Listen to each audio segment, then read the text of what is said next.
statistical, so unpredictable, here on SNL Stats. Welcome, everybody, to another edition of SNL Stats, another Superfan Takeover. I guess we're in the middle of the summer, but this is the first one leading up to season 47 of Saturday Night Live. I am super excited to be back in the hosting chair with my fellow SNL superfans. Been waiting all summer long to get back together with these guys and chat about SNL. Really quick, if you guys have not had the chance to watch our recent interview with Siobhan Fallon, former cast member, it was a fantastic interview, and Haynes was actually on that episode, which was really exciting, and I'm sure he'll talk a little bit about that. We have a really fun topic for you guys tonight. It is the summer season for us SNL fans, which means it's kind of predictions, rumor season. You know, Haskell was kind of alluding and making the comparison to during a sports season, the summer is when we're all, thinking about, if we're looking at SNL as, our sport, it's like who's staying, who's leaving, what are we hearing on Reddit and the blogs. And we're going to take a look back at past years of the show for predictions that, we'll see who was right on certain things, who was wrong in the fan base. So before we dive into that, let's give an introduction to our panelists. First, we're starting with Bill Kenney. Bill, how you doing? How's your summer been going? I'm good, Sammy. Good to be back. Good to have the band back together. And this is the perfect place to say that the prediction and rumor of me being on SNL this year is not true. So I want to quell that right out of the gate. Oh man, I think I lost some money on that bet, but it's okay. Moving on to Haskell. Haskell, how you doing tonight? I'm good. I haven't gotten my rejection letter yet, so I'm still holding on hope. Like, I don't know. I sure won't get a lot of screen time, but I've been good. Good summer. Happy to see you guys. Yeah. I haven't seen anything on deadline yet, so fingers crossed. And Haynes, how you doing? And as I alluded to, do you want to talk a little bit about this interview you guys just did? Well, first of all, according to Dumois, Haskell is on SNL, so get ready, guys. The interview was amazing. That was absolutely the highlight of my summer. So Siobhan is, an incredibly generous person, and she is clearly just absolutely born to be in front of the camera. I mean, she just never stops with the, the accents and the impressions and the characters. It's like she can't tell a story without, doing every character in it. It was amazing. And she told us, she just gave us some real gems of stories. So if you haven't checked it out, absolutely go listen to that. I think it's really, one of the greatest things that we've had on here. Anytime we have a cast member on, it's an incredible opportunity. We're looking forward to doing more of that in the future. And this was just an absolute blast. And if you haven't seen it, you got to. Definitely. No. And you, John, and James did a great job. And like you said, definitely stay tuned for more in the future. But cool. Well, without further ado, let's dive into tonight's topic. So as I kind of alluded to before, we are going to talk about predictions. Tonight is all about predictions, past, I guess, present, and future, as we get to the end of the show. But we're going to talk about, things over the years with SNL that, kind of in the fan base we've, whether it's a cast member leaving or, a host that, had like a really good summer, people who are fans of the show, speculating whether or not they're going to get the opportunity to host. We're going to kind of revisit those, and I think we're going to have a really fun conversation. So, Bill, I'm going to start off with you. Our first category tonight is we're going to talk about SNL cast predictions and rumors. So what do you want to bring to the table tonight? I'm going to go back to the infamous end of season 20. That was the end of the second golden era of the show, but they had clearly run out of gas. Season 20 is probably, if not the worst season of the show, pretty damn close. And the rumor started immediately after the season ended, and the internet was in its infancy, and we were starting to see things on message boards and on AOL that who's going to be coming back, who's leaving. The only ones you knew for sure, Garofalo and Mike Myers, had left mid-season. And it wasn't really clear, and you had all these superstars. You had Farley and Sandler and Spade, and um, the summer was much like this one, and not hearing anything. There was no information coming out. We got into August, and I remember this very clearly, that it just didn't know what was going to happen. And there was even articles into August that only Mark McKinney, who had joined the show right at the end of that season, and Norm Macdonald were going to be the only two that came back. In the end, those two plus Molly Shannon and Tim Meadows and David Spade were kind of like the last minute comeback holdovers for season 21. And it was just an interesting time, because before that happened, before that year, rumors would just be in TV Guide or in Entertainment Weekly, but you already all of a sudden had fans online talking about this and trying to figure out who was going to be coming back. And it was a shock to, you knew the season was bad, but you didn't want to see Adam Sandler leave the show. You didn't want to see Chris Farley not be on the show anymore. And so it was kind of a punch to the gut that, when they didn't come back. But of course, as we know, we started a third golden era with the Will Ferrell, Sherry O'Terry cast. So I found that to be one of the most interesting times in the show. And I think, as we'll talk about later with predictions for the upcoming season, I think that's one of the reasons why Lorne wants people to stay now, because he doesn't want to go through the upheaval and the uncertainty of, season 21 or a season 11. And yeah. Bill, thank you so much for bringing that one to the table. I would love to hear what Haynes, you have to say, because I believe, is this around the time you were kind of starting to get into the show and watching SNL? It absolutely is. But I had a different experience than Bill. I was... I really started getting into SNL so this is a little bit before I was super into SNL. Now, my parents did watch it. My father and uncle were super into, what was his name? Garvey, the male prostitute. So that was Fred Garvey, male prostitute. So I was, I was always around SNL, but my entrance into SNL really started to happen when I was in about 7th grade. So that was 97. So I wasn't sitting around in 95, trying to look online and find out who was coming back. This was not a narrative I was following at the time. And, when I was getting into SNL, those were the episodes that I was able to see, though, because they were on Comedy Central. They were just replaying those, first half of the 90s episodes all the time. So we would get home from school and watch that stuff and just fall in love, with Dana Carvey and David Spade. And obviously Adam Sandler was, a huge star, for me as a 7th grader at that time. But it was, talk about the end of an era. It was kind of, I guess that was the era of the bad boys, in the early 90s. And, but it really did open up, obviously it's trite to say when one door closes, another one opens. But I really loved the back end of the 90s. I loved Molly Shannon and Tim Meadows down the stretch into, Sherry O'Terry and Will Ferrell. And it was a beautiful time for me. Definitely. No. And, when, such a large group of cast members and, really funny people who have been with the show for many years kind of leave a void, there definitely, presents an opportunity for new stars, which, kind of what Bill was alluding to earlier with, Lorne wanting people to stay. It will be interesting to see, looking forward to this season going to, season 50, kind of who stays and, if we'll be looking back and thinking, was that the right thing to do? Or like I said, does a void kind of create more opportunity for new stars? So Haskell, do you have any thoughts on this change in the mid-90s? Yeah, you guys have all said it, right? The next great age of SNL can't start if we don't end one. And there's a lot of parallels to what's going on right now. We didn't want to see Farley and Sandler not on SNL. We don't want to see Cecily and Kate McKinnon not on SNL, but it has to happen.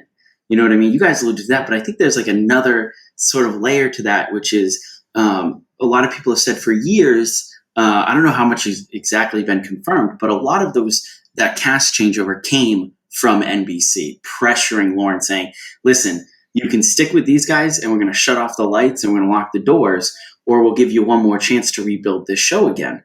And if we went through the list of every cast member of SNL, how many cast members actually established themselves as a cast member to a point where Farley and Sandler were, and then Lorne said, I think it's just time for you to go. There's surprisingly not many. He's told guys, hey, you have to go because your schedule doesn't work out. You know, you can't go film this movie and come back.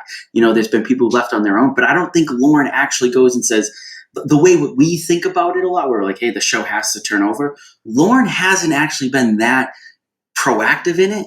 And there's no reason NBC would do it now, because the show is honestly, outside of maybe professional sports, SNL is one of the few things on network TV that works.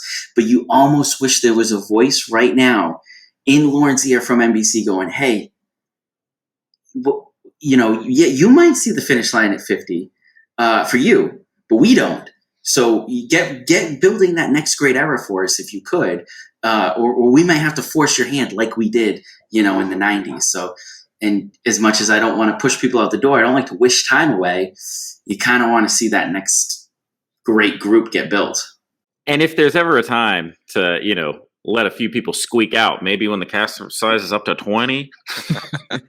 Well, that's and you thing, have because so much talent, much. You're not going to push people out the door and have nobody there. Right. There's not 7 people. Yeah. Right. Yeah, no, definitely. And, you know, it will be interesting to see, you know, doing this research tonight. And obviously, you know, it's only been, I guess 2 years doesn't sound like a long time, but, you know, we haven't had a cast member leave, you know, since, you know, the end of 2019, which for SNL feels like a long time. You know, there's not a ton of time where, you know, there's not one cast member, even, you know, a featured player who is on the show for a year who, you know, doesn't necessarily make their mark and doesn't leave. So, you know, it will be interesting to see kind of what happens as we, you know, look forward to season 47. And that's one of the interesting things too, because as I was researching this, you know, there was an article that was talking about Kevin Nealon being the longest ever member of the cast at 9 seasons in 1995. How far past that have we gone? Not only with Keenan, but with Cecily and Adie and Kate. So yeah, it's amazing how much has changed in 25 years. No, for real. And I mean, when I started watching the show, you know, right as Daryl Hammond was towards the end of his run, you know, that seemed like such an amazing number to me. Sure. You know, someone who started, you know, on the show in 95, like the year I was born, like to me, that was like crazy. And for, you know, Keenan every year, you know, I want to get into this, but because this might come up later, but, you know, it was amazing that record has been smashed. But, well, cool. Well, Bill, thank you so much for, you know, bringing that one to the table. I'm going to move it over to Haskell. Here, Haskell, I would love to hear, you know, a cast member or a time in the cast that you would like to talk about. Yeah, I'm going to talk about a rumor that was out there a few seasons ago. It was kind of a cool one to me because I've never really seen it. And that was, so Chris Redd, we all know, we all love, joined the cast as a feature member for season 43. But if you rewind one summer, right, they had brought in, that year was the year that they brought in Mikey Day, Alex Moffat, and Melissa Villaseñor. But there were rumors right up until the cast announcements that Chris Redd had been cast on the show. He was coming off of with a pop star or with Lonely Island, and there was some substantial rumors that he had been cast, and then of course he didn't. If I had to assume, I would assume that he probably was selected and had some either contractual issues or something, he wasn't available, because of course then he does join the next year. Just an interesting one to me because for a number of reasons. Obviously, it just goes to show how polished Chris Redd was before coming to the show. Like they clearly had their eye on him. But just think about what that sort of rookie class would have been. Alex Moffat, Mikey Day, Melissa Villaseñor, and Chris Redd. Like, hopefully they would have brought all 3 on board. I mean, all 4 on board, even with Chris Redd. But that would have been a crazy rookie class. Who knows what that would have opened up a year later? Would there have been a spot for, you know, another? I think that was the year that Chris joined with Heidi and Luke Knoll. So maybe there was another spot there. If Chris would have had another year on the show. But just interesting. You never really hear, a lot of times when we hear about cast members, and unless you're a big comedy nerd or you just happen to know one specific person, typically these people are pretty unknown to us when they get cast. So it's weird to hear actual rumors of people getting cast and then them not being true. So that was just an interesting one for me from a few years ago. No, Haskell, definitely.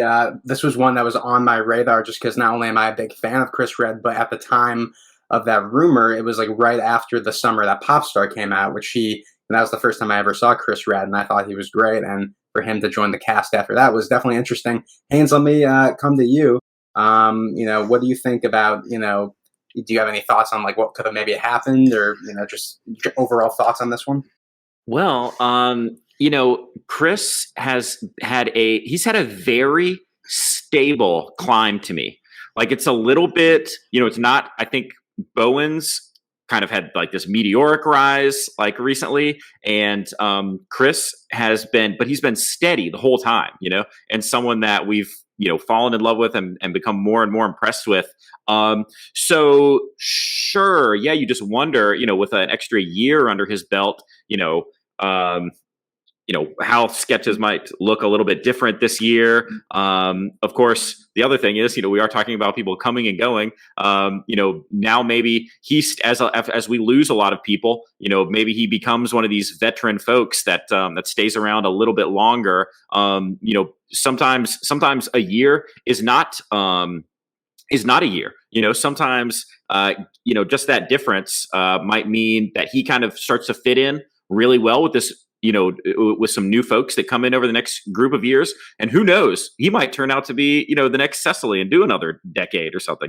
So, you really have no idea, it's hard to speculate on this kind of stuff. But those are the kind of things I think about, Definitely. No, I mean, SNL, it's all about like, being there at the right time, in the right kind of circumstances, kind of like what Haskell was alluding to, that rookie class. The featured players, they have to fight for screen time when they're first starting out. So, it would be interesting to see kind of what would have changed there. Bill, let me bring you in. Do you have any thoughts on this kind of Chris Redd what if? Yeah, I mean, it's always fascinating, and this is what makes the show so unique. There's no other show that you could look at like this. Maybe a sitcom brings somebody in the second or third season, like a Danny DeVito and It's Always Sunny, that changes the course of the show. But if Chris had come on that year, would he have been disgruntled because he didn't get enough time? I mean, the cast was pretty big that year, I believe. It was, 14 or 15 people. So, would that have changed how well he has done on the show coming on the next year? Or would he have shined just as he does? Like, I think, and another famous one, hopefully nobody has this one, but, Phil Hartman, John Lovitz wanted him hired the year he started, and he wasn't. And Lauren didn't even like him, didn't think he was good for the show, and Lovitz kept pushing it. And as we all know how that turned out. Now, if he had shown up in season 11 and gotten fired, what does that change? Like that Sure. changes the whole history of the show. So it's pretty an interesting idea as to somebody coming on a year early or a year late. That's a fantastic reference, and I think round of applause for John Lovitz because I think R.I.P. by the way. Yeah.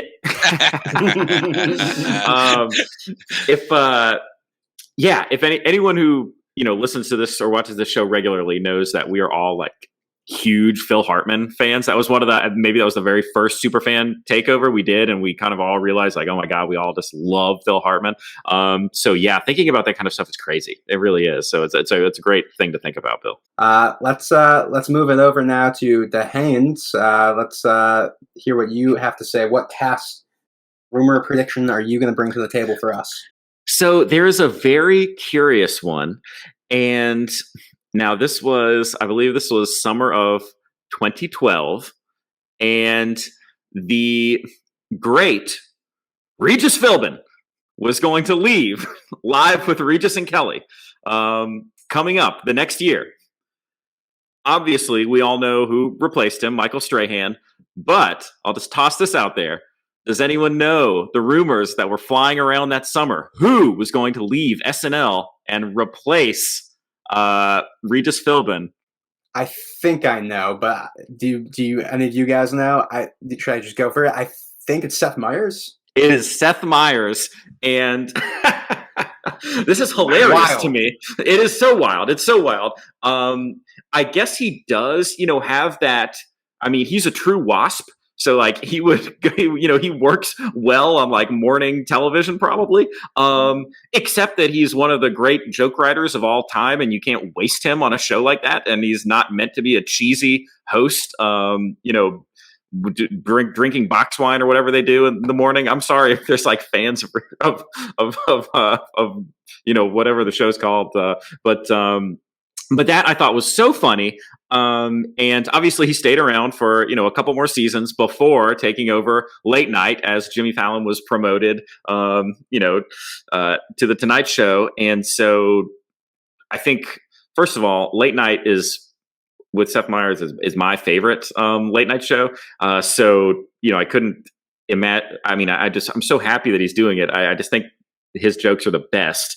The idea of him not being there would crush me at this point. Of course, I wouldn't have known back then, but I think it's just so hard to imagine him in that slot. And hopefully, I don't know how this rumor caught steam, but to me, the idea of it is kind of atrocious. What do you guys think? That's a pretty terrible idea. I mean, I think his personality would have been great, but how much do you think Lorne was pulling the strings behind that one? Like, no, I have plans for this man. Right. So. The only thing I have in my head is the old pre-late night David Letterman like morning talk show that like got him on the map. Like it I don't know if it would have worked in 2012, but if Seth Meyers was able to do that, I don't know if it would have worked with Kelly Ripa, but like it could have been something there. I think honestly they would have just kind of neutered his comedy. And like you said, it would have just been kind of it would have been Regis Philbin, and guess the celebrities that I saw. But it does open up a question that I would like to put out there to all of our fans. I'd love to see what you guys have to say in the comments on Twitter, whatever. Which SNL cast member from any era would have been a good replacement for Regis? That's what I want to know. Because I think that's an interesting question. Norm Macdonald. I was going to say, well, Norm did have a short-lived Netflix talk show, so that one was pretty funny. That was pretty funny. Yeah, no, that was pretty. I was being sarcastic though. Yeah, we got to save him for Jeopardy. Dana Carvey doing Regis is the obvious answer. I mean, that's. Well, I wonder, was there? Yeah, go ahead, Sammy. Yeah, let's see if we can answer the question seriously. Yeah. No. Well, my brain was going into another direction trying to answer your question. The only other SNL cast member I can think who had any sort of daytime show, didn't Martin Short have a show in like the early 2000s? Am I making this up? I feel like he had some sort of syndicated he did Jiminy talk show. Oh, but it was Jiminy Glick. It wasn't like no, he was not doing anything serious. Yeah. So Jiminy Glick is the answer we're going to settle on. Live with Kelly and Jiminy. Watch that. I would live with Kelly and Martin in a fat suit. No, I mean that would be interesting, and it's funny because I feel like when the late night gig, when Jimmy Fallon was leaving, I feel like along with Seth Meyers, there was rumors of. I think Carson Daly was one. Obviously, he wanted it. Obviously, I mean, he paid his dues. And I might be making this up again. Like we're not a great source. Like we're like going off of our memories as SNL fans. But I think Ryan Seacrest might have even been up for the late night job, which would have been so backwards and weird and would not have worked. I'm sure I'm misremembering. I remember the Seth Meyers news coming out very quickly. Like it settled on Seth very, very quickly right after the Jimmy Fallon announcement, which makes sense with Lorne controlling things. Like, sure. I remember it coming very quickly that he was going to take the job. I remember it maybe being like a little blurb in the announcement, like the other contenders were them, and they were never. They probably just wanted to throw some names just to get people kind of speculating, but I don't know. I'm gonna have you guys are gonna have to fact check me at home because I don't know. There's too much other knowledge in my brain. I think he did not want to have another situation like he had with Conan in '93, where he got so much crap from, who is this guy? He was a writer on SNL. Like, how is he getting a late night show? So I think you're right, Haskell, that it was pretty quick coming out. It was. I was going to echo that too. I think they kind of came out like, almost together, right behind each other. Yep. Yeah. Well, Haynes, that's definitely an interesting one, and I'm happy to be living in this reality. I don't know if you guys are watching Right. Marvel's What If, but I'm happy we're in this one, not in the reality where Seth Meyers is hosting a daytime talk show. But anyways, I guess now it is my turn to kind of share what I found for this cast kind of prediction and rumor. Something that when I first started becoming a fan that I would peruse a lot in regards to SNL was the hosts that auditioned to be a member of the cast. That was always something. Finding out that Jim Carrey in the '80s was somebody who they're looking at. I mean, there's everyone knows like the names of people who hosted the show that ended up becoming cast members. So around the time that Jackass was being shopped around to different networks, Jackass started off of this skateboarding magazine called Big Brother, from Jeff Tremaine, who directed all of the Jackass movies and TV shows. Like that whole crew from the Big Brother magazine, they would do these stunts and just kind of document them and put them in this magazine. And Johnny Knoxville was like a big part of that. And when the pilot was kind of being shown to like Comedy Central and MTV, it was kind of became like a viral station before there was like kind of viral stuff within like Hollywood. And people at SNL got their hands on this tape, and they see Johnny Knoxville doing all these crazy stunts, and I guess they had offered to Johnny Knoxville a spot on the cast specifically to do crazy stunts like Jackass. I mean, I was too young to remember. I wasn't even watching the show at the time, but I don't know if this is something that didn't come out till later years, through interviews and stuff like that. But this is one that was really fascinating to me because there's not much explanation that needs to go into it. I mean, Johnny Knoxville doing Jackass level stunts on a live show on network television, that's a crazy world. Johnny Knoxville said that, if I had done SNL, I would, be doing something for myself. So, that's a crazy thing to think about. So I'm going to go to Haskell first on this one. Is this a rumor that you are familiar with? I'm pretty familiar with it now because Johnny Knoxville's kind of come out. He's talked about it a lot as he's sort of getting ready to retire from Jackass, and we're kind of listening to sort of his career. But I think it's a pretty cool rumor. It's kind of a throwback. I think when Lauren had this in mind, I assume he was thinking of like years ago when you would have Penn and Teller on or Andy Kaufman.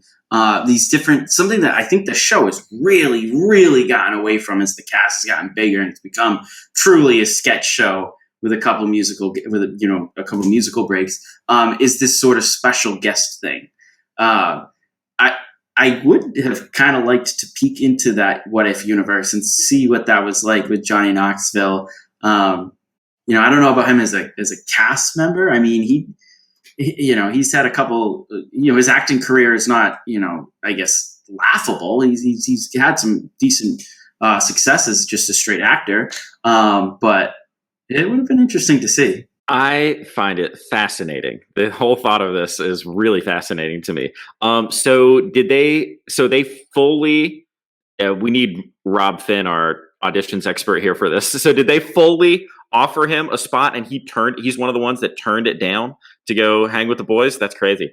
Yeah, that's at least according to the article I read today, it was like these 10 people turned down SNL and he was one of them. Gotcha. This whole time I kind of thought, I was like, oh, maybe Johnny Knoxville did sketch comedy like in the 90s. Like, I don't know. And I thought, maybe that's why he was joining the show. But that's, according to this interview, he was going to do stunts. Well, listen, I love physical comedy. So I would have, I honestly, I mean, this show doesn't shy away from it. There's still plenty of physical comedy. We didn't just leave that with Chris Farley, like, people still fall over tables and stuff. And obviously Johnny Knoxville would have been great at that. I kind of wonder, would it have, if it was really successful, if they were getting a lot of viewership, if that was testing well? Like, would it have influenced the show to have, a significant amount more of that? And would that have become a trend? Would they have started hiring more physical, comedians over the years? Like that to me, it's such an interesting choice that, depending on the way people reacted to it, yeah, I mean, it could have, it could not last very long, or, the insurance people could realize quickly that there's just too much risk here in front of a live audience and stuff. But if people liked it, this is the type of choice that I feel like could really influence, the trajectory of the show. So it's a fascinating thing to think about. And he is a decent actor, so like he would have been fine, just delivering lines and sketches, I think. But very interesting to think about what kind of impact it would have had, for sure. Definitely. Bill, do you have any thoughts on this one? The first thing I thought was what Haskell touched on with, the special guests in the 70s and the 80s, the Harry Andersons and the Andy Kaufmans and the like. And that would have been crazy. And I mean, at the time, Jackass was so white hot, like they would have been panning into some gold here, I think, if they could found a way to get this into, every other show or every 3 shows. I don't know how long it would have lasted, or if they would have been able to continue it with somebody else after Johnny didn't want to do it anymore. But it certainly brings up an interesting idea of what the show hasn't done in about 30 years. Sam, can I add one more ripple effect? Sure. Just going through, looking at the interview again, Johnny Knoxville kind of talks about that Lorne wanted to give him a little chunk of time in each episode to do a stunt. I don't know if it be live or pre-taped or whatever. But where my mind immediately goes to is where we are in the timeline moving forward. Say he does get that chunk of time every episode, 5 to 10 minutes every episode. It's pre-taped and it takes off and it lasts on the show. Is there a place for SNL digital shorts a few years later? I think that would be the darkest timeline if we can borrow from Community. So I agree, because this is it'd be a timeline where we get one short Jackass sort of sketch, maybe every week, and no digital shorts, or we get the digital shorts and we get 3 seasons of Jackass on MTV and 3 going on a 4th movie. So I think, again, we are in a good SNL timeline. So let's move on to our next sort of what if segment. We are going to focus on, hosts, musical guests that people, speculate during the summer, seeing, if someone had a big summer movie, did the fans kind of speculate, or were there rumors of them having the chance to host, whether it's a first time or someone coming back to the show for the first time in a while. And Haskell, let me start with you. Yeah, this one I had to go back and I found the article because I remember it from that time, and I had to remember it. I had to go back and make sure I wasn't misremembering this. But I'm a Red Sox fan, and the trajectory of the Red Sox over the last decade has been, climbing to the top, winning championships, and then kind of coming down. And when you're a sports team and your team's kind of rebuilding, but you got to get the fans in the door, what do? Well, opening day, you always bring in the old legend, and they're going to throw out the first pitch and they're going to sign autographs. So you bring that person in. So what's SNL do when they're facing another rebuild going into season 39? Well, they bring in one of the most popular cast members turned hosts ever in Tina Fey to host that season premiere. And I think she really got that. A large part of that episode was like introducing the new cast members. The new cast members were part of the monologue, and they were part of a sketch, and it was sort of Tina Fey kind of rubbing off on them, kind of giving them publicity. I had to go back. Leading into that season, before Tina Fey is announced as the host of that season, there were rumors, and it was even reported, that Lindsay Lohan was going to host the season 39 premiere of SNL, which, again, at that point, you're talking almost 9 years after Mean Girls. Right. She is really she had faded all the way past sort of like Lindsay Lohan sort of problems being in the news. I'm guessing where it came from is she kind of had a mini comeback in 2013 leading into that season, or an attempted comeback. She had a big sit-down interview with Oprah. She had a movie that was supposed to be a big comeback, and it kind of bombed. She did a couple of guest spots on TV. And I think, Lorne and Tina kind of always had a soft spot for Lindsay Lohan going back to like Mean Girls, and they had her host a few times, especially when she was kind of younger. So I think they were trying to play into her comeback, but by the time it kind of got time to nail down a host, the movie had bombed, and her attempted comeback I don't think wasn't there. But it's just amazing to think somebody who wasn't really in the spotlight in 2013 was going to host kind of what turned out to be a pretty big episode for the rebuild of the show. That is really interesting, and I honestly don't remember that was a thing. I mean, I have been over the summer watching old episodes and browsing on Hulu and Peacock, and I was reminded that Lindsay Lohan hosted in like March of 2012, and that even seemed like kind of late in the game for her. So very interesting. Haynes, let me go to you first. What do you think about this one? It's just really curious. Yeah, so it's a good one to bring up because she was huge back in the day. And then, you talked about, she went through her troubles situation, and that was a whole different form of celebrity that people were obsessed with and following. But I guess I didn't catch that second wind that she got, where I didn't see the Oprah interview, so I forgot all about that. It would have been it seems like it would have been very strange to bring her back. It's just it's just so strange to me, very strange to me. Yeah, I don't know what to say. I'm at a loss for words at its strangeness. Yeah, I don't have any recollection of that either, and it's crazy how random SNL can pick hosts sometimes. And it's great to know that one of the most memorable season premieres of the last 10 years or so with Tina Fey turned out the way it did, because I can't see Lindsay doing what Tina did in that episode at all. So I'm glad that turned out the way that it did. And I have nothing else for that. And that was such a great episode. It was such a great episode. It was so good. Would we be talking about it, but for a different reason, if Lindsay Lohan had hosted? Right. I mean, I'm just imagining like the exact same monologue just with Lindsay Lohan now, and just being very confused. I'm like, why is she like making all the new cast members dance? I mean, I guess you've hosted a couple of times. You're not even in the 5-timers club. I mean, how are you doing this? In that alternate universe, that cast flips, and like Beck and Kyle are gone, but like Brooks Wheelan and John Milheiser are like 7 years deep now. Jeez. Again, I mean, as we learn, sometimes it's like be careful what you wish for, but I'm happy to be here. Next time someone wants to have Lindsay Lohan as a host, just go ahead and bring back Ashley Simpson as a musical guest. Exactly. All right, cool. Well, Haskell, thank you for that one. Haynes, do you have any hosts that you'd like to talk about? So there was there was someone who has hosted in the past, and it has been a very long time. And in leading up to season 40, there was a lot going on.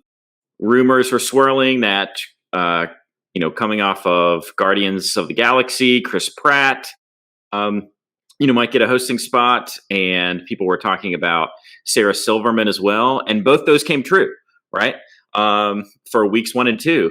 But week 3, there was a ton of speculation that following up in week 3, we would get the return of an incredibly legendary original cast member, the man himself, who had not been there since 1999 for his last hosting gig, Bill Murray. And people were, it was a hot rumor. I remember, but of course that didn't happen. And in week 3, we got another, if not legend already, then future legend in another absurdist, Bill Ma freaking Hader, who gave us an incredible episode. And Bill Murray would have been incredible as well, I'm sure. Although I bet they would have written very different sketches. I'm guessing we wouldn't get a lot of Pacino impressions and that kind of stuff. Also, really enjoyed Bill Hader in that episode as Chris Daniels, the guy. Well, there's a lot of great sketches, but for some reason, the one where he's doing like a commercial asking people to donate 39 cents a day for like to save like African children or something, and people are like, for more. Yeah, why are you starting so low? Yeah. And eventually he's getting followed by them. Like, do you even know what country you're in? And I think it ends with Leslie Jones getting to the camera and being like, if y'all ever want to see this cracker again, you better send us $200 or something like that. It's very funny. Listen, great episode. And I mean, getting Bill Hader is almost as good as getting Bill Murray. Some people might think it's better. I kind of put them on an equal level. I mean, it's kind of, it's Alabama and Clemson football, depending on the year. And but that was a hot one that I was really looking forward to, although I can't say that I was disappointed, of course. So I spent all this time really looking forward to Bill Murray, but I got Bill Hader. So I'll take that if anybody has any thoughts. I mean, Bill Murray was on my fantasy team for our last Superfan Takeover. So, but I agree with you. Now, I'm definitely happy that Bill Hader, hosted, and hoping he comes back this season. Maybe whenever Barry comes back. But how amazing to get Bill Murray back!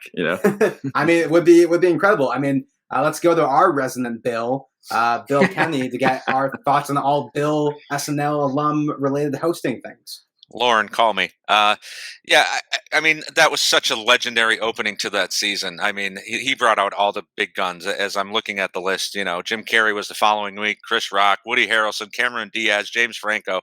I mean, this is my dream for season 47, that we're going to go back to these, alumni and five-timers or close to five-timers. And I would have preferred Murray only because Hader's pretty high up there for me as well. But because, you only have so much time left with these, original cast members. And Murray is so cantankerous and so, withdrawn from things a lot of times. If he says yes, you've got to grab him and put him in no matter what. Let them host together. Have an all Bill show. But yeah, that was a great start for Bill Hader's hosting stints. And it turned out well. Definitely. Haskell, you want to jump in here? Yeah, I do remember the rumor at the time. I remember being excited. I also kind of feel like that door is just kind of closed, unfortunately. As much as I'd love to see Bill Murray host, I don't think he wants to come and hang out for a week.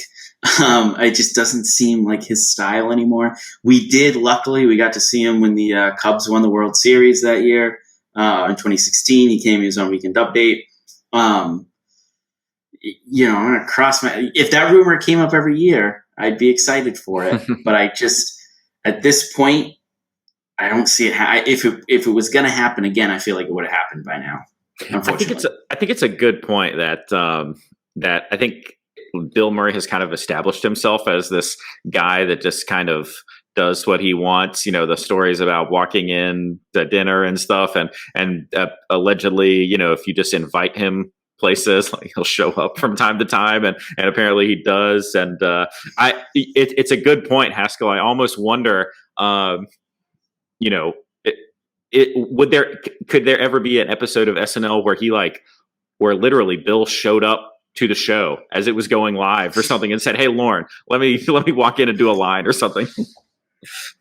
No, I mean, one of these days, I mean, they're going to be meeting, to get started for, whoever the host is that week. And Bill's just going to show up to Studio 8H, and he's like, no, you either get me this week or I'm not doing it.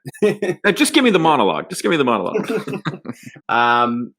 Who knows, if Bill Murray will ever come back. Who knows? Would be exciting to see. But let's move it over to our resident Bill Kenney. What are you bringing to us as far as a host rumor or prediction? Well, this was coming off the hottest comedy of the summer of 2004, and a beloved former cast member who had just left a couple years earlier. All the rumors were started about him hosting the premiere, and it was not to be. And that would be Mr. Will Ferrell coming off Anchorman. And you never know if there was something that, maybe his scheduling didn't work. He eventually did host the penultimate episode of that season, and it was the best episode of that season. But you look at the list of the first 5 hosts of that year. I mean, Affleck led off with the premiere. He was, a 5-timer. Queen Latifah promoting Taxi. And you wonder how you didn't take advantage of the hottest comedy star on the planet, who just happened to be one of the hottest stars of SNL just a couple years earlier, and in an election year. I mean, he could have came back on and did W and saved us from, Will Forte's impression for a couple more weeks. So, yeah, I think that was a missed opportunity. There was a lot of talk about it at the time during that summer, and it was not to be. We had to wait another 8 months. Very interesting, Bill. Haynes, do you have any thoughts on this one? Well, I would love to see any episode that we can get Bill Ferrell, but I just feel like we're hitting really hard on the Bills right now. Listen, I mean, we don't know that it was it was really their choice. I mean, it may have been sort of some sort of scheduling conflict. Like you said, he was as hot gets in 2004, So yeah, you just wonder, maybe did he have something else going on? Maybe they decided that he would have, more weight on the back end of the season. I guess, you got a guy like Will Ferrell who is going to beyond crush it every single time. I mean, he's the type of host, because he's, arguably, one of, if not the greatest cast member in SNL history. He's going to star in every sketch. He's one of those hosts that he is in every sketch. And he's going to crush whatever episode he's in. So I don't know, maybe they, you're going to get gold every time. So maybe they placed some sort of value on having him, toward the end of the season, when they thought for some, maybe it was a viewership thing, or maybe they know that people are coming in hot at the beginning of the season. Even when hosts don't pull as, maybe don't have the same level of excitement at the time. It's just the beginning of the season. I don't know why it happened, but like Bill was saying about Bill Murray a minute ago, I think whenever you can get Will Ferrell, you take him too. So maybe it wasn't really up to them. Maybe it was a scheduling conflict or something. But of course, I'll take Will Ferrell wherever we can get him, beginning and middle. Haskell, do you have any thoughts on this one? Yeah, I do maybe wonder about the schedule. I'm hoping I don't have my times mixed up, but that does feel like a time in his career when Will Ferrell just started like kicking it into overdrive. Just like, you look at his list of films over maybe that next 5 to 7 year stretch, and he's in a lot of things. So I just, part of me wonders if it's schedule.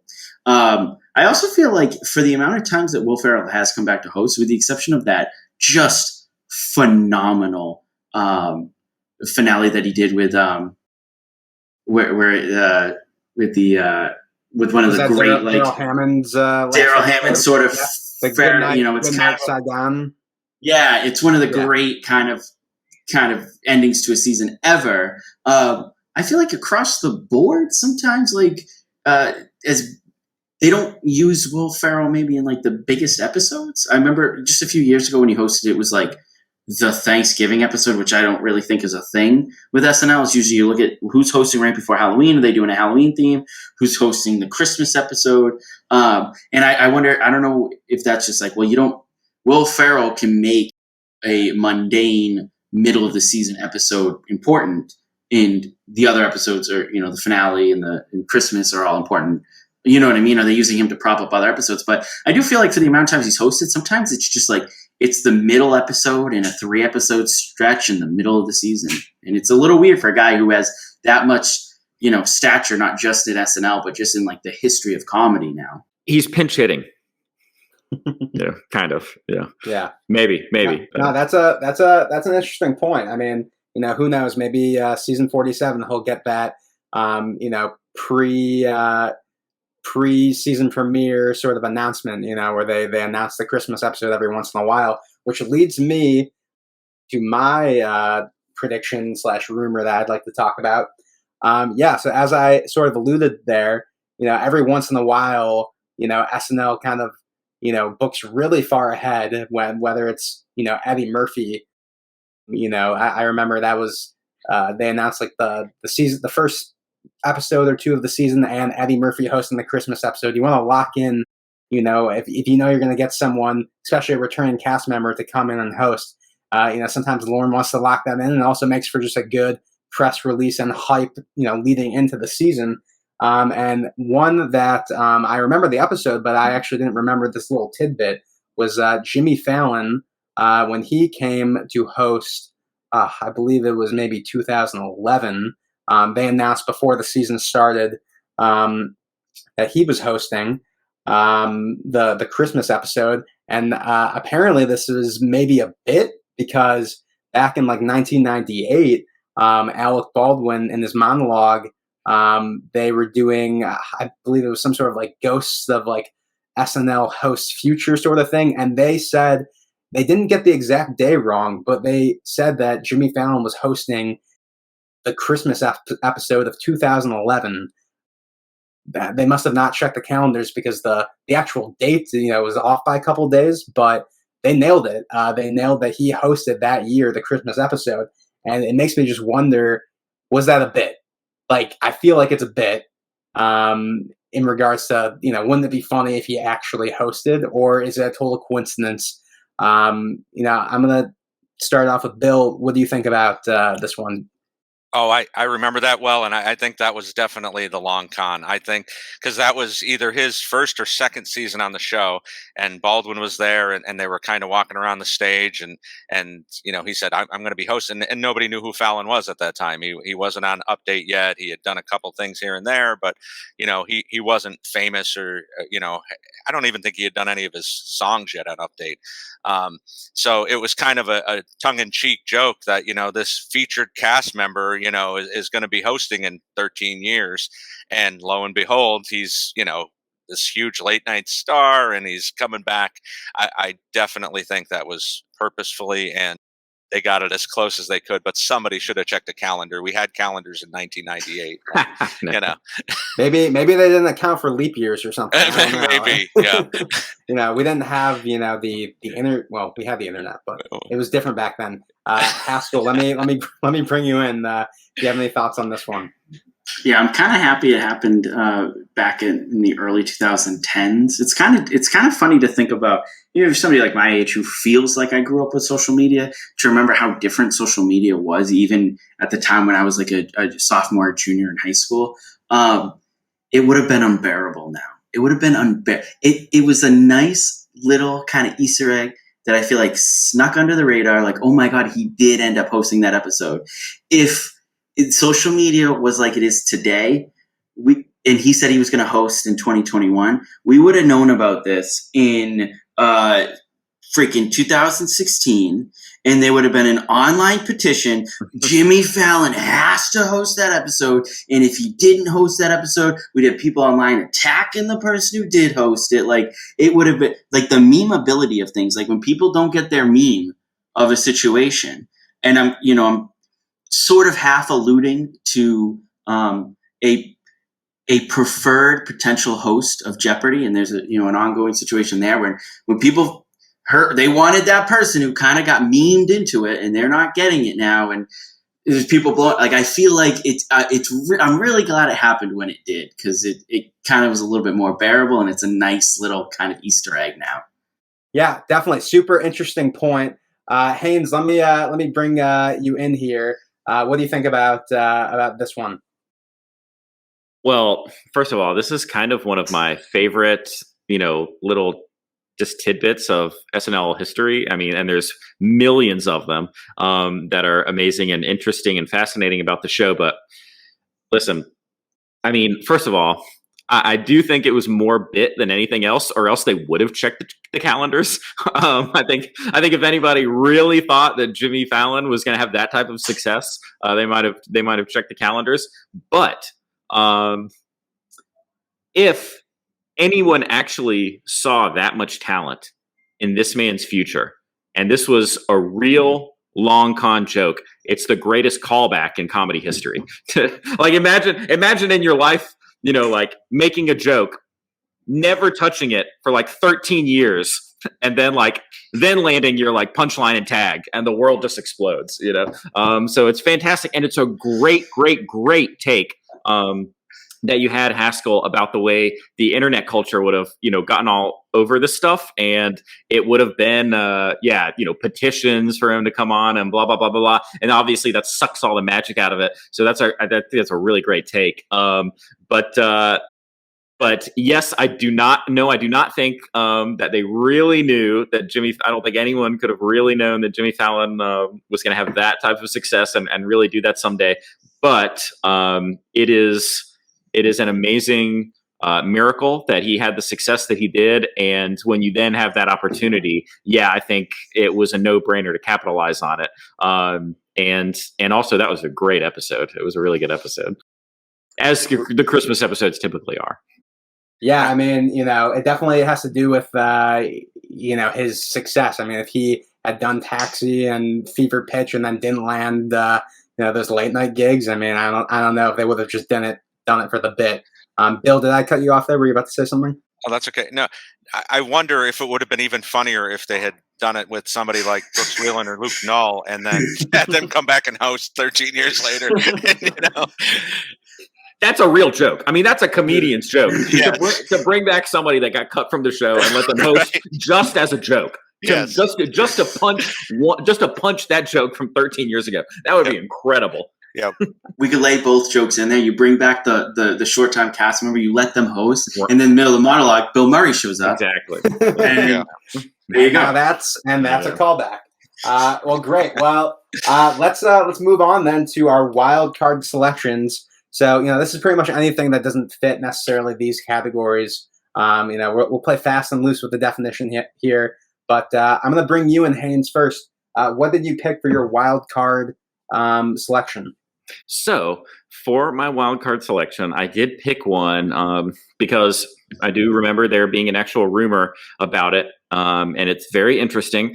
I'm assuming there's probably going to be a lot of people who hear this who didn't know about this, although I know at least Haskell, it will probably come to his mind quickly, because I think there was a reference to this in the subreddit maybe a week or two ago. So in 2011, there was a rumor that, now I told you at the beginning of this episode that I started getting into SNL in 7th and 8th grade.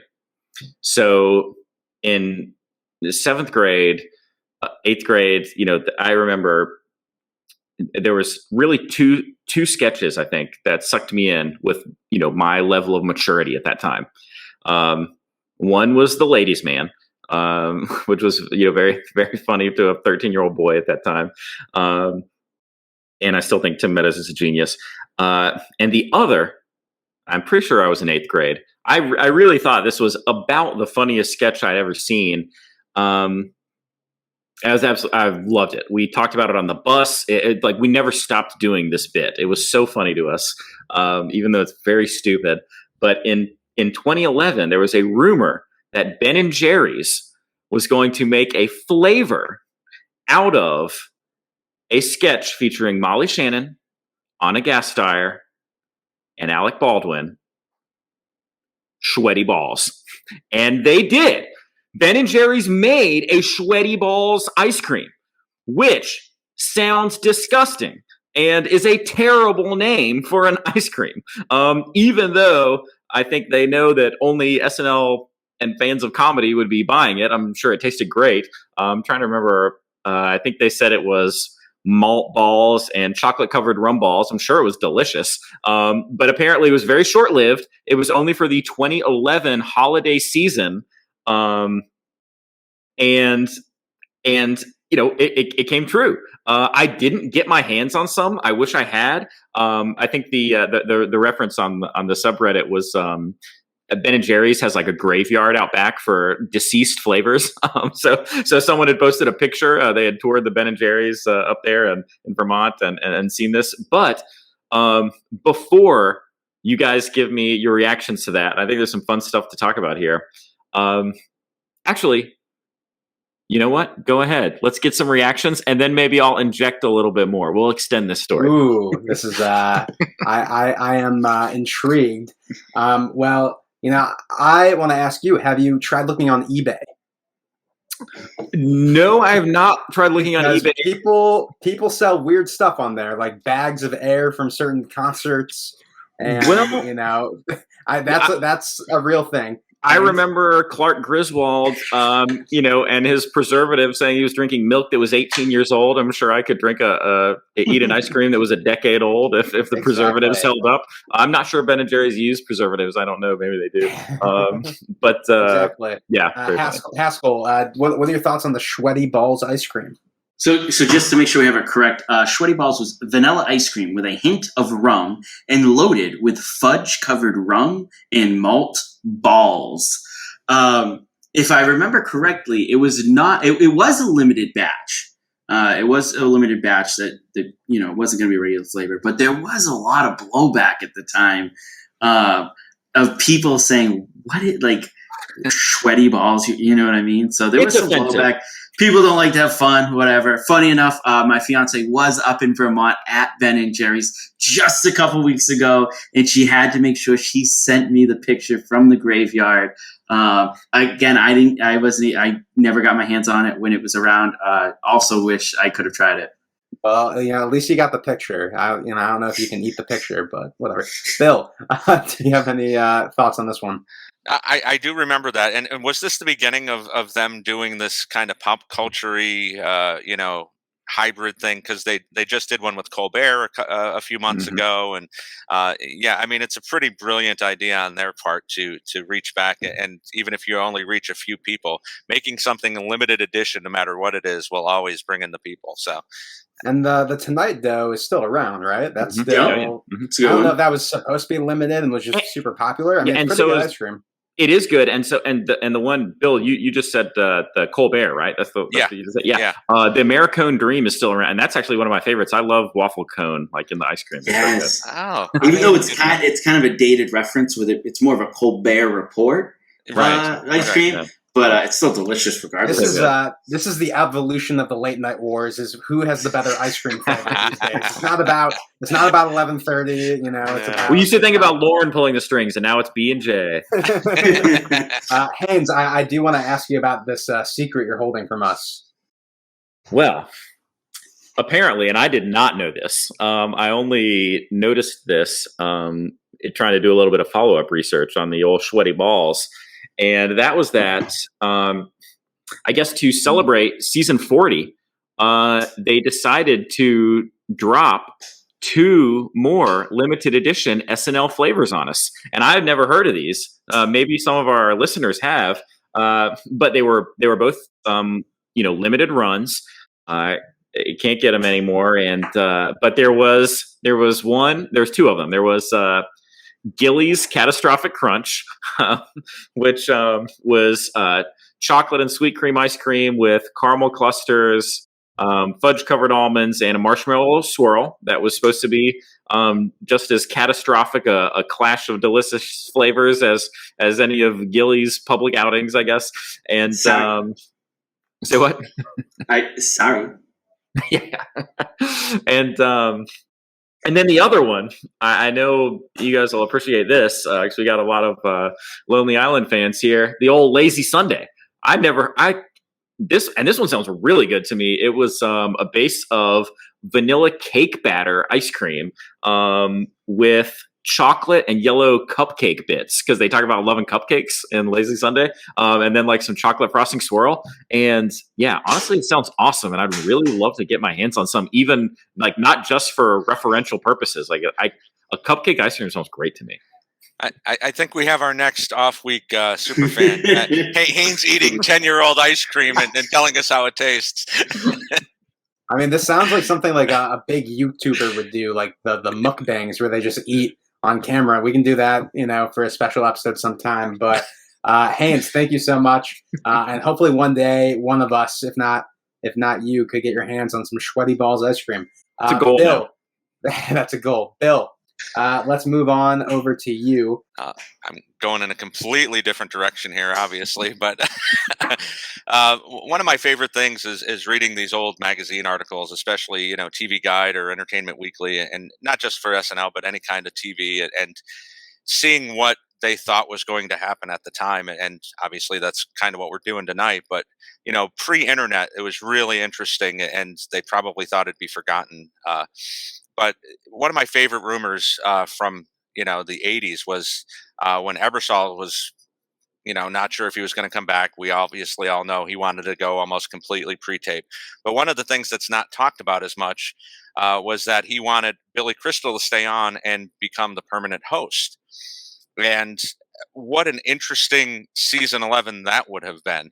I mean, talk about changing the timeline of the show. It would have made season 11 so much better, but what wouldn't we have gotten after that? And it was actually, he wanted to do a rotation of hosts with Joe Piscopo and David Letterman.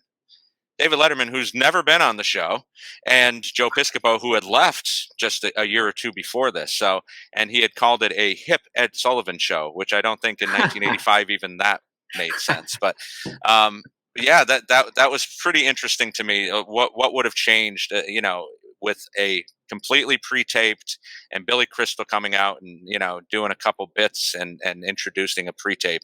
That would not be Saturday Night Live as we know it, and thank God that didn't happen. Wow, that's one that I've never heard that before. So thank you for bringing that one to the table. Certainly would have changed the show. From what it is today. Haskell, let me bring you in here. What are your thoughts on the permanent host? Isn't that just like another cast member?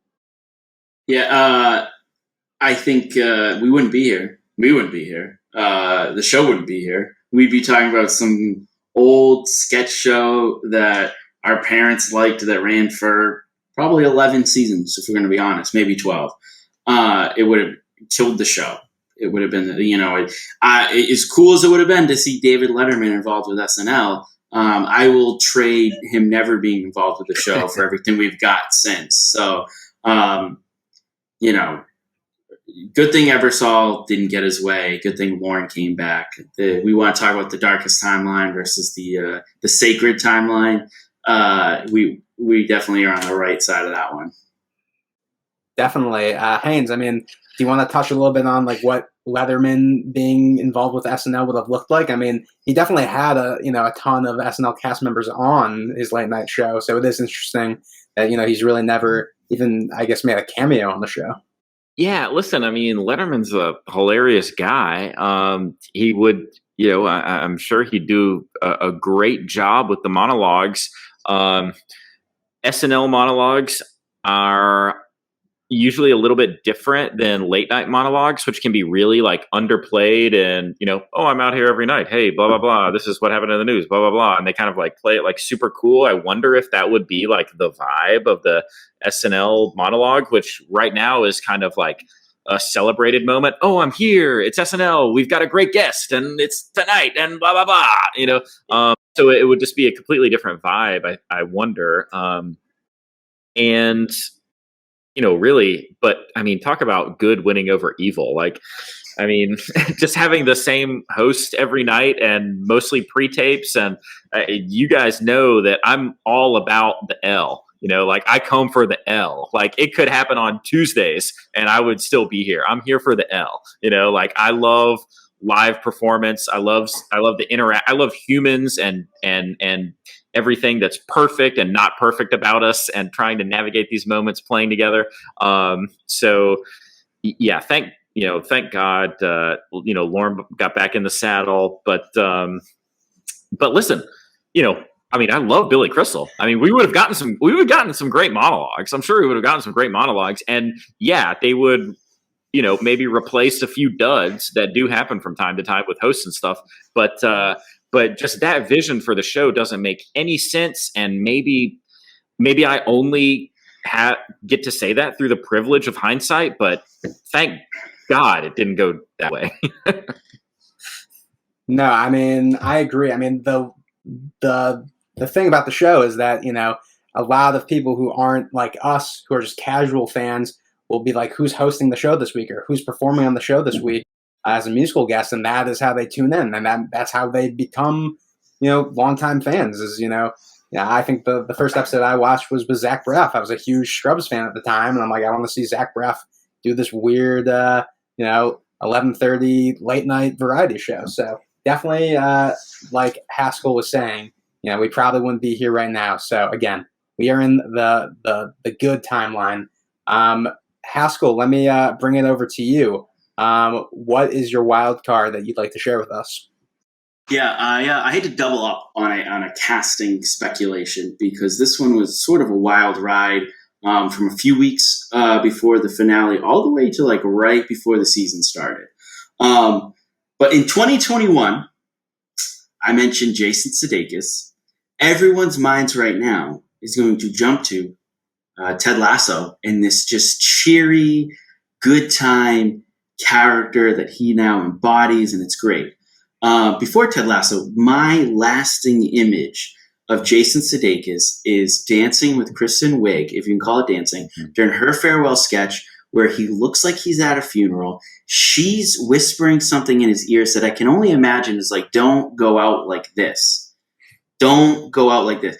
And it was reported years after that that Jason Sudeikis was not on good terms with the show, that he had really not been on good terms with the show since Will Forte left.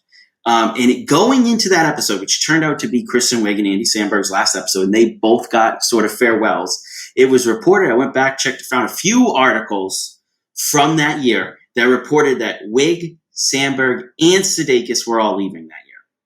And then you go through the summer, and Lorne then convinces him to stay on, at least to be Mitt Romney, going into that election year. And it's such a crazy one to me, again, just because if I could get one question answered me for SNL, it's what was Kristen Wiig saying to him? Because that is one of the most raw, like just emotional moments I've ever seen on SNL. Like you just see two friends and it feels like one is just trying to prop the other one up. It's sort of like you're going to be okay. But if he had left, what does that mean for season 38? Does Taron Killam take a step forward 1 year earlier? Is he Mitt Romney as opposed to Paul Ryan? Is there more time for Tim Robinson, who only ends up being a 1 year cast member?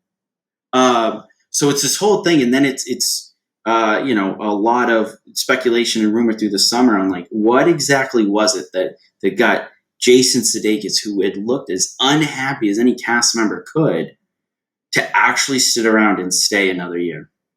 Haskell, this was one. Thank you for bringing this one to the table because this was on my list. And just speaking personally, these departures, Andy Samberg, Kristen Wiig, and at the time we thought maybe Jason Sudeikis. For me, like these were like the first big departures for me watching SNL as a fan. I started watching in like 2007, 2008. So starting to like really dig into like the rumors and stuff and seeing that those three were leaving, I was obviously, sad to like see these people go. And then, to see him come back was definitely an interesting time. Haynes, let me bring you in here. What do you think Kristen Wiig whispered to Jason Sudeikis? Haskell, I'm vibing on your takes tonight, man. This is the kind of stuff that, listen, I watch the show first and foremost for comedy, obviously. That goes without saying. I'm obsessed with comedy and I'm there for the laughs, but I just love those little moments like in the background of sketches stuff where, just a little glance or, a whisper or something. Maybe you see something happen in the background, a movement or something that just seems a little out of place. I love speculating, and I'm just genuinely curious about these little moments that we catch. They're the things that I get excited about in life. Honestly, I wanted to write a screenplay and never did about, there apparently was a meeting. I guess all presidents have a meeting with their successor, when they're leaving office. When Eisenhower was leaving office, he was the oldest president at the time. Kennedy was coming in. He was the youngest. And we were, this close to war with Cuba. And like the Bay of Pigs and that kind of stuff was, all that stuff was kind of in motion already. And there apparently is this meeting, that no one else, it was closed doors. It was just the two of them, and a word's never been spoken about it. And it was the oldest president in history, talking to the youngest president, coming in for like all day. It was like 8 or 10 hours, just the two of them stuck in that room, and I've always been obsessed, well, not obsessed, that goes too far, but I've always been very interested in those types of moments, those secret moments that could have really influenced things big time for the future. And even though this was only seconds, if that, it's so fascinating to me, what happened in that moment. And honestly, you can stretch a story as long as you want. It doesn't matter if it was only to Mississippi that she was whispering in his ear. We can make that, a 2-hour story. We can make a movie out of what happened in that moment, I bet. Sorry if I just snapped my fingers near the microphone. I'm so unprofessional. Those types of moments I love. And I was just telling you a moment ago that I love humans and our perfections and our imperfections. And it's these, I love what's live about it. And these people interacting together. And obviously they had an incredible history together. That dance is so iconic, and I have no idea what could have been said in that moment, but it's the type of thing that I would waste a weekend trying to like build a story around. When you finally write that, you do have to cast Sammy. That is SNL Stats rules. Get Sammy in any movie. Yes. I gotta get my residuals, man. Maybe we can make this into a Peacock series, just like MacGruber. Get Sammy on MacGruber. But that's really interesting, Haynes, and it also makes me think about the good nights. Whenever I was actually today watching Bill Hader, Seth Meyers, and Fred Armisen on Howard Stern a couple years back, and they were just talking about the good nights, and Howard Stern was saying like, yeah, that's like my favorite part of the show. Like I would watch 10 to 15 minutes of like all the interactions, and I personally hate it when they cut off the good nights. I know, my me local too. affiliate hates or hate it. cuts it early, and I hate it. Bill, let me bring you in. Do you have any thoughts on this sort of Sudeikis scenario? It's a very interesting. I don't know what I can add that Haynes hasn't, but I mean, for all the comedy that we love about the show, the poignant moments are the ones that you remember 10, 15, 20 years down the road. The 9/11 opening and even this past finale with, the coronavirus. And this is up there, and probably the most iconic goodbye, other than possibly, Hartman and Farley sitting on the stage singing good night. But I mean, I think the show itself would have changed tremendously. I think he became he was always an important part of the show, but Sudeikis coming back for that next season was so important to the show. It was already going to be uneven, not knowing what was going to happen. We didn't know how good Adie and Cecily were going to be. Kate was still, only been on the show a few times, even though she was getting a lot of hype. So we needed that strength and that presence. And Lauren it's always been said that he has that kind of influence on these people. He talked Dana Carvey into coming back through the election in '92 to finish out doing Bush. And he had Jan Hooks come back for 2 or 3 years doing Hillary Clinton when he could have had any of his other cast members do it. So I think at the end of the day, he was able to sit down with Sudeikis and, be very influential about coming back and doing that. And thank goodness he did. Thank goodness indeed. Haskell, thank you for bringing that one to the table. I'm going to be honest, I'm very torn between two of my wild cards that I had in mind. So I'm going to really quickly mention one because it's kind of on topic and then move on to my other one. I was digging down a really old forum, SNL TiVo community forum earlier. And hold on. Just go ahead and explain to the younger viewers what TiVo is, please. What a forum is. Well, okay. Very simply, a forum is like Reddit, but very individualized. And there's millions of them. And somehow they seem like a lot of them that I used to go on are gone these days. And TiVo is a DVR. But anyways, one that I saw was around the time those budget cuts happened, and I think leading into the 2005-2006 season, all this talk about, Tina Fey was leaving and Rachel Dratch was leaving for 30 Rock. And, Parnell ended up getting cut and Finesse Mitchell. And in this article in the LA Times, it said that it was rumored that Sudeikis was going to take over Update. And I don't know if it was and there's no mention of Amy Poehler in that article. It ended up obviously not being true. But, either a Sudeikis solo or a Sudeikis Amy Poehler combination for Update. Obviously, we ended up getting Seth Meyers. Very, very fascinating to me. I didn't see a ton of sources on that. Haskell, do you want to jump in here real quick?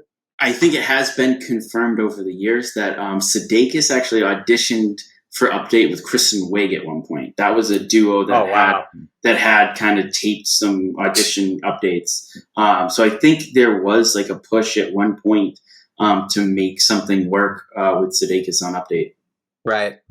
Well, that's also fascinating because obviously, the two a-holes, hosting Update. I mean, they could have just hosted as their characters. Bill, did you want to jump in on that, or should I move on to my actual pick? Well, I mean, the only thing I have to say is that, we could do a whole What If episode on Weekend Update. Famously in 2000 when Colin Quinn was let go, it almost was Anna Gasteyer and Chris Parnell. How different would Weekend Update have been with that? Jeffrey Ross was mentioned at one point. What? Could you imagine the roast master doing Weekend Update? Oh, Lord. There's another famous story where I think Jeff Ross was so close. He tells a story where he ran into Will Ferrell on the street, and Will Ferrell congratulated him for getting Weekend Update. He's told that story before, so apparently he was really close too. I mean, I'll be honest. I'm not saying that I would have rather had him than Seth Meyers in hindsight, but Jeff Ross would have crushed the Weekend Update desk. Like, he is really good at making fun of things. Weekend Update is stand-up, and he kills it at stand-up, But yeah, so that was going to be my pick. So I'm double dipping here. So I'll really quickly mention the other thing that I thought was kind of fascinating was around the time where Seth Meyers' late night show was about to start up.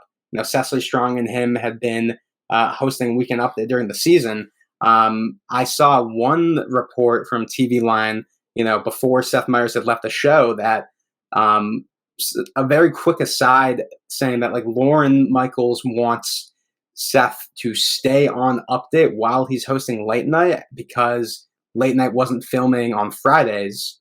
So I don't know if I imagine Seth wouldn't have been the head writer, that, he would have just been literally coming in to do Update with Cecily. So kind of crazy to see him he's on your TV Monday through Thursday, nothing on Friday. And on Saturday, he's doing Weekend Update. I don't know, Haskell, do you want to jump in here on that? I remember going into season 39. Into season 39, Lorne had kept the door open. I don't know about him staying on Update full time, but right up until late night started, Lorne had said because late night doesn't film on Fridays, Seth could easily drop in to SNL through the rest of that season and maybe forward, which is only surprising because he hasn't. He hosted once. Maybe a couple cameos here and there. Nothing. I can't think of anything that kind of jumps off the page that I remember. But he hasn't actually been all that involved in coming back and doing any cameos. The only thing I can think of is I'm not sure if he was still on the show at this point, but Andy Samberg's monologue, the impression off, had Seth already left the show. I want to say was that 39? That might have been season 39, but I think he had already left the show. So yeah, maybe he'd come back. That's the only one that comes to mind. Haynes, do you have any thoughts on the possibility of, Seth, staying on through that season or, however longer? Well, the idea of someone doing both SNL and a late night show at the same time it's kind of hard to compute, because having your own show is having your own show, so it's weird to just be an ensemble member, or I guess on the update desk, you're not really being, a part of the ensemble. You kind of got your own spot, but it's weird to just have this little 15-minute segment just for you when you've got your own show. It's just really hard to process. I don't know how my therapist would advise me on this. But I think, it would have been, it obviously would be something that people would have talked about for a long time. I think we would talk about, how impressive, like once there was a Weekend Update host who was so good, he had his own late night show, but then he's also doing update. It's a fascinating thing to think about. I still can't really process it, but imagine being big enough to have your own late night show, and yet SNL is still big enough that you want to be on it. I mean, I feel like it would have really kind of it might have kind of elevated SNL's status. Not that SNL needs much elevating. I think last year it was, the most watched on broadcast networks. I think it had like the best ratings. So it's just very interesting to me. SNL is this huge thing. But it's hard to compute. I just can't imagine someone doing both. It seems like two different worlds, even though obviously we know how connected they are. They're in the same building, the floor or two apart probably. But it seems incomprehensible to me. I think we'd tell stories about it forever and about the amazing accomplishments of this person, Seth in this case, but or if anyone did it, but it's incomprehensible to me. Someone could host a late night show and also be on SNL. That seems so strange. I just want to say to Lauren again, Lauren, it's okay to let people go. Seth could have sat there, and done 5 nights a week telling monologue jokes, and we wouldn't have gotten Jost and Michael Che, who became really good weekend update anchors. Lauren, it's okay. People can move on. We can rebuild. We will rebuild. We will rebuild. Yeah, it's just interesting to me because we talked about earlier very briefly Taron Killam and Jay Farah. I mean, there are certain times where schedules will be accommodated, and more recently, very much so accommodated to the point where, you're doing a 6-episode Hulu series or you're doing a 6-episode Apple TV Plus series. Well, if I'm producing it, then that's fine. You can stay on the show, basically. Bill, do you have any last thoughts on this one? Yeah, it's kind of crazy in hindsight to think how much Lauren was panicking about Jost and Cecily, and then obviously with Che. For the baseball fans, it would have been a Shohei Ohtani situation, something we haven't seen before. That would be insane to think about. And I don't know how long Seth could have burned the candle at both ends and been able to do that, regardless of having the weekend off. You're still writing, you're still, preparing for the following Monday. So I think that would have been a bad idea in hindsight for sure. Dude, how long can Shohei do that? I don't want to, we've got an SNL show to do here, but man, boy, I could talk about that. Honestly. And just last thought on this. For a show that is so news-based and a segment of SNL that is so topical and, again, like you're making jokes about what happened during the week. He would be making jokes on something that happened on Monday that he already made jokes about Tuesday, and something happened on Wednesday and Thursday. And on Saturday, it's like, are you going to make new jokes on that? Or are you going to touch on topics you didn't talk? It's very fascinating to think about, and it makes sense why it didn't end up happening. But awesome. Well, thank you guys so much for sharing all of your predictions. It's getting me very excited to talk about my predictions for this upcoming season as we get closer to the season 47 premiere. You guys at home, please, tweet at us, post in the comments, predictions that have come to mind while you're watching this and listening to this episode. We'd always love to hear from you. So now we're going to move into our season 47 predictions really quickly as we wrap up the show here. This could be sort of anything, cast members that you think are staying or leaving, hosts that you'd like to see or think are going to host. Any overall impressions? Bill, let me get predictions. Let me get one from you. I think Joe Piscopo will become the permanent host of the show. So, no, I think with some of the restrictions lifted and moving to a slight more sense of normalcy, I think we'll see a return to, more slice of life sketches. And I think we'll see more of the hosts that we're familiar with. Maybe not as many Brits. Not that they didn't do a great job this year, but I think we'll see more of the Tom Hanks and maybe a Galifianakis. Lauren, you listening? Maybe a Will Ferrell or Amy and Tina duo again. So, that's my wish, and I think that may happen as well. Haskell, how about you? I think I'm going to be frustrated. With the. I am not convinced that we're not going to have a bigger cast. I think I'm going to be frustrated that Pete, Cecily, Kate, Adie, Beck, Kyle, Colin, Che, that there's going to be no movement. I think the fact that this whole summer's been kind of slow rolled. When things get slow rolled, Lauren keeps people around. That's his way of getting people right to the finish line and going, you can't back out now. We're about to start the season. Can't do that to us. And I think we're going to have a bloated cast again, and we're not going to make any steps towards the future. And we're going to get closer to season 50, and NBC going, we have to lose Lauren Michaels after season 50 and all these cast members.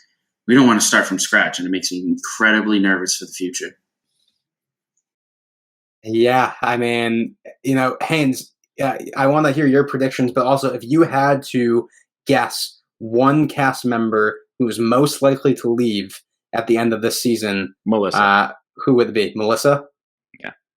Melissa over any of the featured players? Even though Cecily performed what seemed to be an obvious swan song, and Pete kind of alluded to the same, sitting at the desk where that's always been his featured place, and he comes and says, I've grown up in front of you guys and everything, blah blah blah blah blah.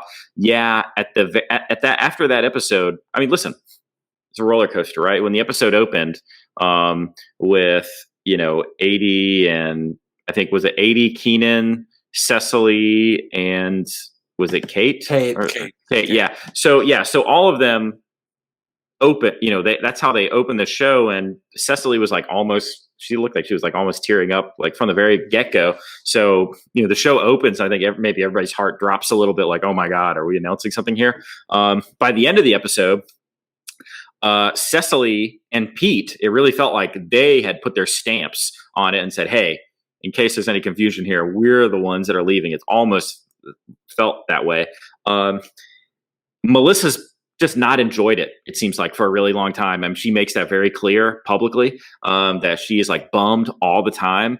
I don't know how long a person can take that. I know, well, I don't know what it's like being in there, but I know that, they literally post, once a week, who's going to be in the sketches and stuff. And it's like being in a high school play and going and seeing that sheet and going, oh, did I make it or not? And it seems like again and again, she's just, it seems like she's just worn out with it. So I think it would take a lot to convince her to come back. I do think that although I kind of thought all year that this would have to be Kate's last year, I don't really feel that. I don't know how to explain it. I don't have a source to cite, but my gut just feels differently now than it did then.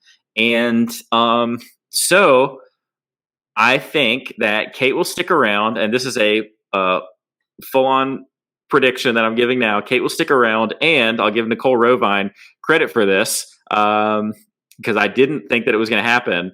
But she suggested, Kate could stick around for one more year, and that would give her the opportunity to surpass Daryl Hammond, go into first place for the most deliveries of Live from New York at Saturday night. So I think that goes down this year. I think Kate sticks around. She gets the ultimate record, surpasses, one of my all-time favorites in Daryl Hammond. I think all three new cast members return, even though, it seemed like Andrew was maybe pulling a little bit ahead of the rest of the group toward the end of the season. But I think Punky and Lauren get another chance too. I don't see why Andrew wouldn't. I think they'll all get another chance. I think Bowen and Chloe will be promoted to repertory players. That seems a given.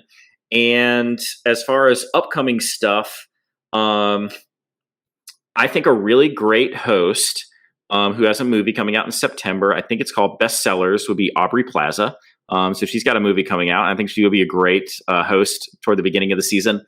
As far as music, Halsey, had some cool, she did some cool stuff the last time she was on the show, and I know she's got another album coming out. People that we've never seen on the show before who have albums coming out.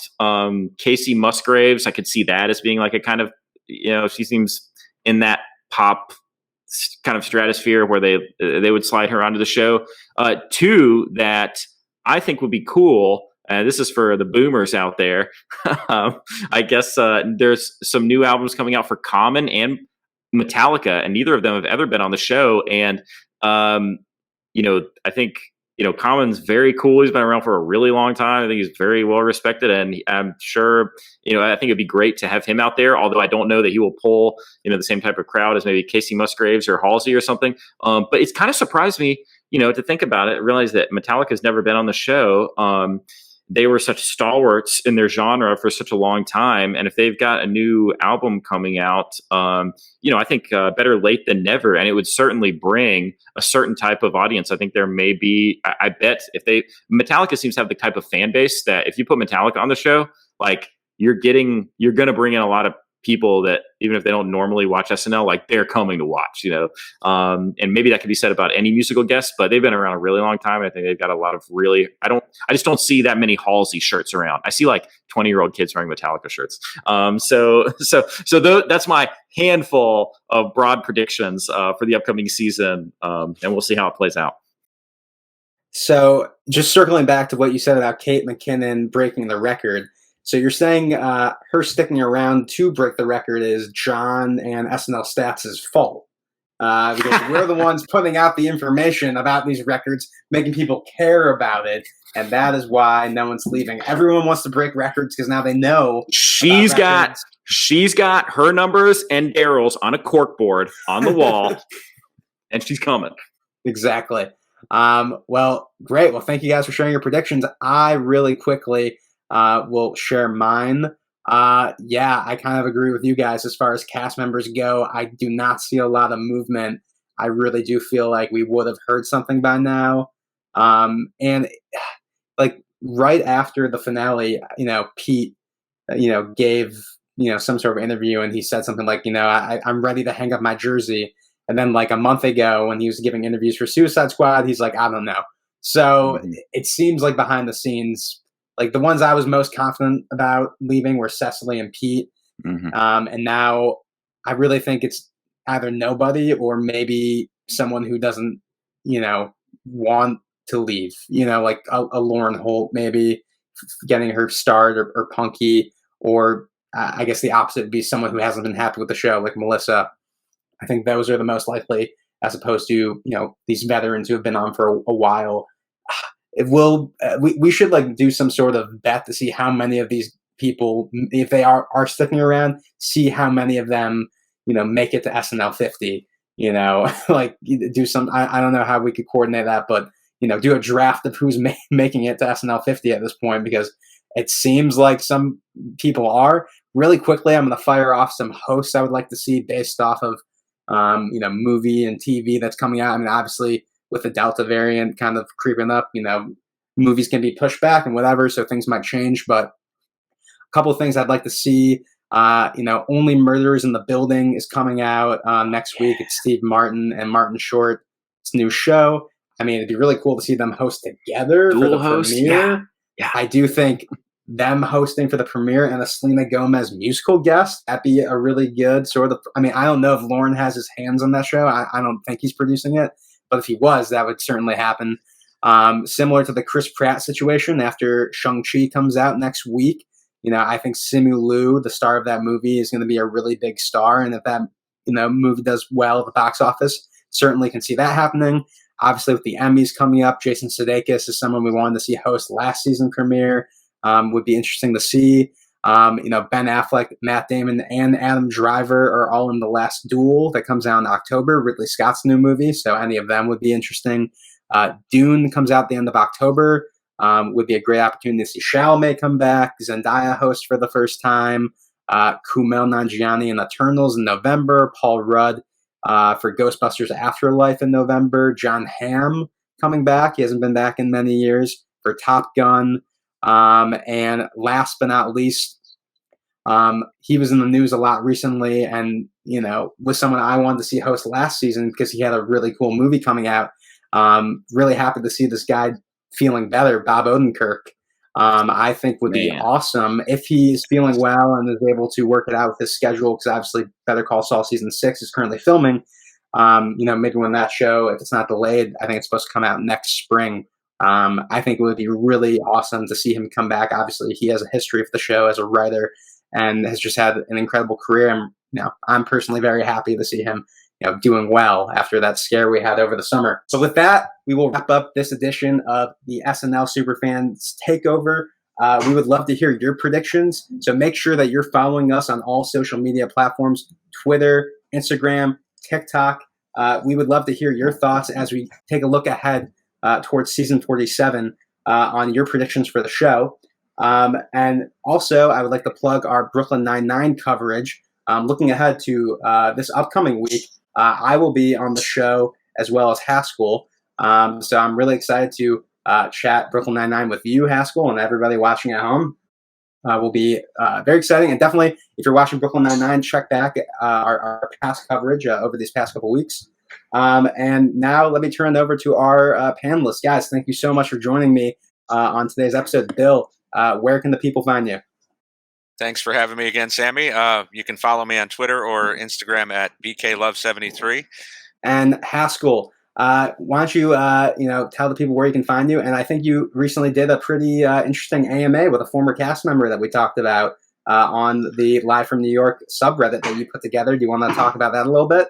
Yeah, Siobhan Fallon came and joined us over on Reddit as well, answered a few questions. Make sure to go check out her new movie, Rushed. It should be in theaters by the time this episode drops and on video on demand. So please make sure to go check that out because she has been so lovely to all of us kind of in this SNL network. You can follow me at Andrew E. Haskell on Twitter. If you are one of our fans in the New England area, I have a ton of stand-up comedy shows coming up in the fall, and I'd love to see you guys come out. I'll even buy you a drink. You guys definitely need to take him up on that. He'll buy you a couple drinks, and that you can take my word for it. Bring your friends. Hands. Where can the people find you? First of all, this is a great episode. I really enjoyed running through these predictions with you guys. It was so fun as always. Like Andrew said, Siobhan has been so great to us. She's become part of this little family, whether she likes it or not. The AMA was great. If you have not seen our interview with her, you've got to see it. It was absolutely fantastic. And so you can always find me on Twitter at SNL Has a Cast. I'm on Instagram at Candrew Attitude, and of course, always follow at SNL Stats on Twitter and everywhere else you can on your podcatchers and on YouTube. Your premier source for SNL coverage. I love doing this with you guys, and honestly, we're producing quality content. 100%. And if I want to make sure I said this before, please make sure you're subscribed to us on YouTube and wherever podcasts are sold. We'd love to hear your feedback. I would love to hear feedback about my own hosting abilities and everything like that. So please send that to us via Twitter or leave us a review. Hopefully a 5-star review would be very helpful. It would help the show become the success and reach the audience that we would love to. And for myself, you can follow me at that Sammy Kay on Twitter and TikTok. And with that, that is another episode of the SNL Superfans Takeover. Thanks for joining us, and we will see you again soon. Adios. But we're here for the numbers as well. So let's get statistical, so unpredictable, here on SNL Stats.